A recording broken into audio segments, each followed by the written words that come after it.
night together, all of us all in somewhat fitting garments. And I had that fudgy cake. This is always the difficult part. We're trying to be a little serious. So I appreciate your patience with me. I just want to take care of some personal things with everybody here, and some personal thanks. Last year at the convention, you all met a lady, my lady friend Jody was there with me, and many of you might have met her. A month after the convention, she lost her house and her belongings in a fire. And sometime after that, the fandom rippled out this incredible parachute for her to fall gracefully back to earth after many months of depression and just having to deal with losing everything that she had accumulated in her short 30 years on the planet. And I just want to extend her thanks. She's not able to be here.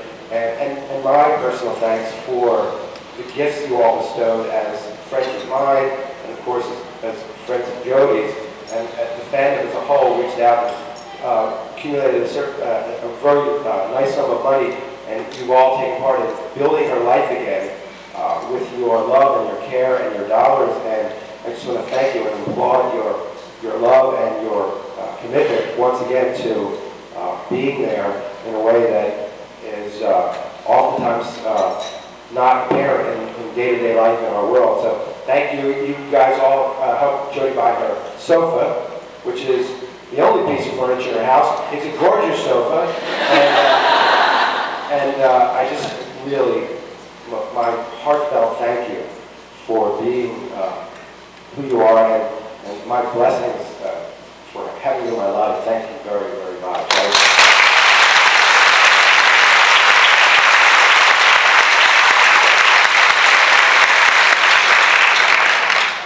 So that was a thank you again from Jody and also from myself. I've got a couple phone calls to talk about. So go in alphabetical order. I spoke with Ron Kozlow this evening before coming down to the supper, because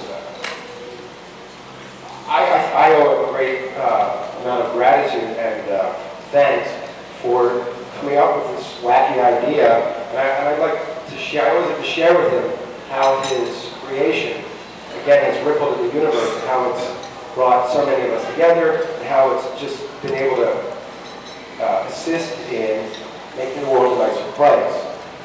So I called tonight to just allow him to take in some of what he's created by having you all here. And he just told me to pass on his thanks for keeping his vision so present and so alive. And though he couldn't be here, I want you to know he's here in spirit tonight. In fact, I think he told me he was going to also have chicken and beans.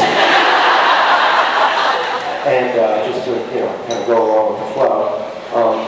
But that he really, truly thanks you all for allowing the Banquet to have such a dynamic place in the world. Again, something that we all worked on, something that the crew and the cast, which was really no love from our hearts, was just a job that we did every day, and that because of you all, what we were able to do it with our lives for several years has touched so many people who have never even heard of it. All the children that we've raised money for through the years for pediatric AIDS, the shelter tonight that we're going to later on auction things off.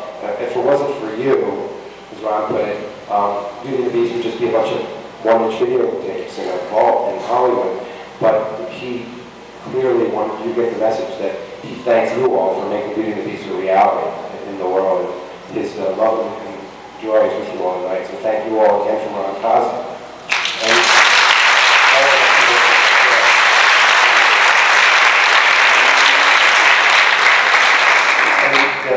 The third thanks that I want to share with everyone is from the other Ron, Ropel, as he's lovingly referred to by Hurry pen name.